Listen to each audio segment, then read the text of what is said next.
Se dice que la Segunda Guerra Mundial no se ganó en los campos de batalla de Europa, sino en las líneas de montaje de Detroit.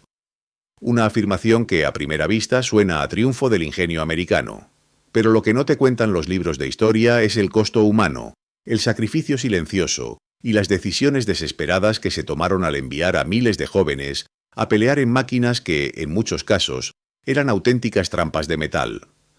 Mientras los generales celebraban la velocidad de producción, los soldados en el frente tenían que lidiar con tanques que estallaban en llamas al primer impacto y vehículos experimentales que nunca debieron salir de la mesa de dibujo.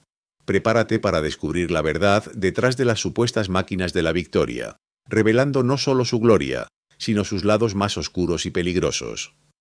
Hoy vamos a destapar lo que realmente sucedía dentro de esos monstruos de acero y por qué algunas de estas maravillas tecnológicas eran en realidad una sentencia de muerte disfrazada de progreso.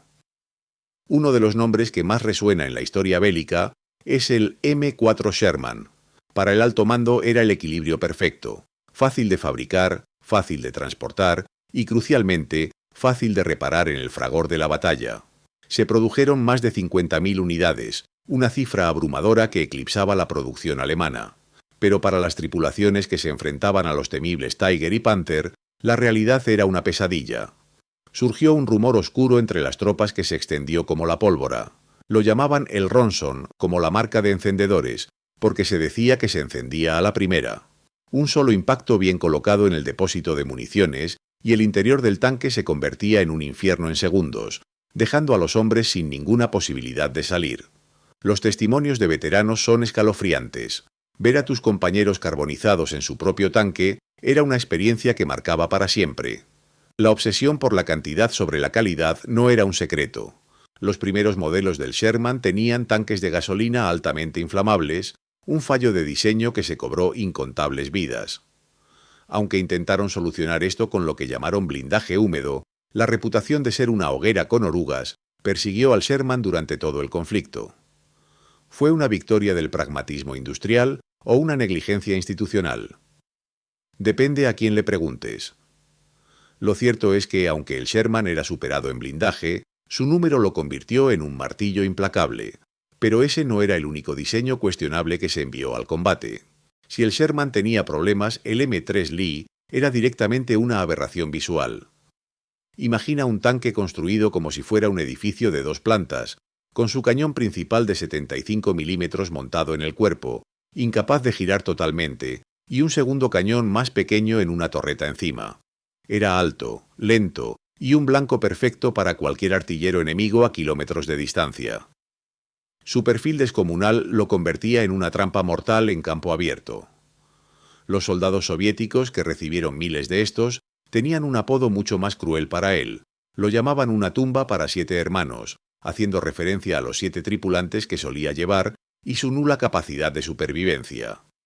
El M3 Lee fue el resultado de una desesperación táctica, un parche temporal creado mientras se intentaba entender cómo se luchaba una guerra moderna. Era un compromiso horrible, pero necesario, siendo el primer tanque americano capaz de enfrentarse a los Panzers en los momentos más oscuros del conflicto. De alguna manera, a pesar de sus fallos fatales, sostuvo el frente antes de que algo mucho más rápido y peligroso entrara en escena, llevando el concepto de riesgo a un nivel totalmente nuevo. Cuando la potencia alemana comenzó a mostrar sus dientes, los ingenieros tuvieron que idear una solución rápida. Si no podían igualar el blindaje, igualarían la velocidad. Así nació el M18 Hellcat, una máquina diseñada para ser el cazatanques más rápido del mundo. Esta mole de metal era básicamente un motor radial gigantesco con orugas, capaz de alcanzar casi los 90 km por hora. Era la quinta esencia de la doctrina de moverse rápido, golpear fuerte y desaparecer. El problema es que, para lograr esa agilidad asombrosa, tuvieron que sacrificar casi todo el blindaje. Las paredes del Hellcat eran tan delgadas que los tripulantes sabían que cualquier disparo, incluso de ametralladoras pesadas, podía atravesarlas como si fueran de papel.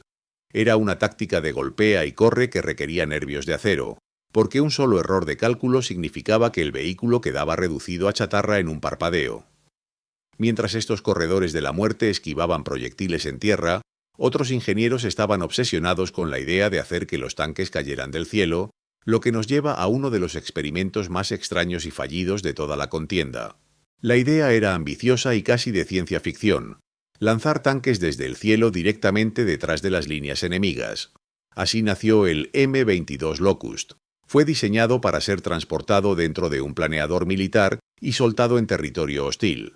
Era tan pequeño que apenas tenía espacio para su tripulación y su protección era prácticamente nula, apenas resistiendo disparos de rifle.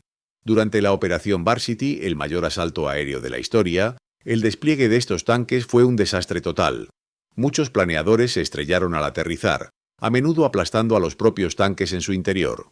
Otros Locust quedaron atrapados en el lodo, siendo incapaces de moverse por su escasa potencia. Los pocos que lograron entrar en combate fueron rápidamente neutralizados por cañones enemigos que ni siquiera los consideraban una amenaza seria. Los paracaidistas, en lugar de recibir apoyo, a menudo tuvieron que rescatar a las tripulaciones de los tanques averiados. Fue un recordatorio brutal de que no todas las innovaciones tecnológicas están listas para el caos real de la guerra. Y mientras en los cielos se cometían estos errores, en las playas del Pacífico la lucha por la supervivencia creaba monstruos de otro tipo. En las islas del Pacífico, la geografía era el enemigo principal. Aquí aparecieron los LVT, o vehículos de desembarco con orugas, conocidos como cocodrilos o búfalos de agua. Eran máquinas toscas, diseñadas para nadar a través del agua, escalar los arrecifes de coral y subir directamente a la arena bajo fuego enemigo. En su primera versión, los soldados tenían que saltar por los costados del vehículo mientras estaban bajo un fuego cruzado intenso, convirtiéndose en blancos fáciles para las ametralladoras. La carnicería era indescriptible. No fue hasta versiones posteriores que se incluyó una rampa trasera masiva, permitiendo a las tropas salir bajo la relativa cubierta del vehículo. Aún así, estas moles de hierro solían atascarse o hundirse bajo el peso de la carga, dejando a los hombres vulnerables en medio del océano. Sin embargo, a pesar de sus deficiencias y de la horrible tasa de bajas, los LVT fueron la clave para la estrategia de saltos de isla, permitiendo avanzar metro a metro hacia la victoria.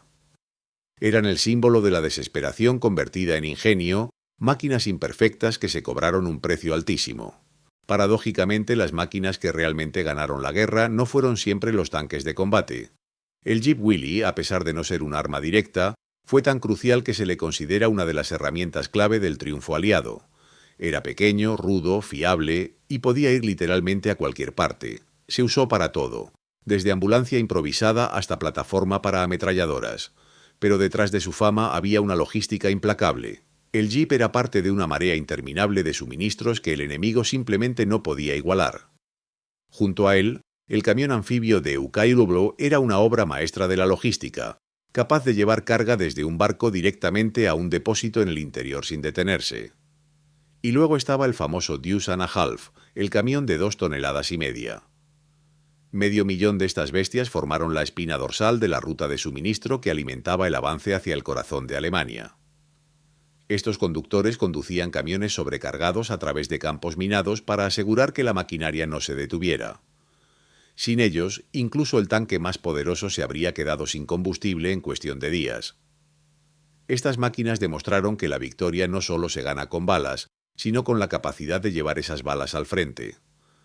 Lo que mucha gente olvida es que esta enorme maquinaria de guerra, una vez que cumplió su propósito, dejó una huella que todavía hoy podemos rastrear. Al finalizar el conflicto, miles de estos vehículos fueron abandonados en islas remotas o enterrados en campos europeos porque salía más barato dejarlos allí que traerlos de vuelta. Hoy en día, encontrar uno de estos gigantes en condiciones originales es como hallar un tesoro. Coleccionistas privados pagan fortunas por poseer una pieza de esta historia sangrienta, pero más allá del valor material, estas máquinas nos cuentan una historia de sacrificio. Nos recuerdan que detrás de cada diseño innovador había hombres jóvenes que confiaban sus vidas a estos armatostes de acero, sabiendo que en cualquier momento su protección podría convertirse en su propio final. Al final, la tecnología solo fue el medio, pero el costo real se pagó con algo que ninguna fábrica puede reemplazar: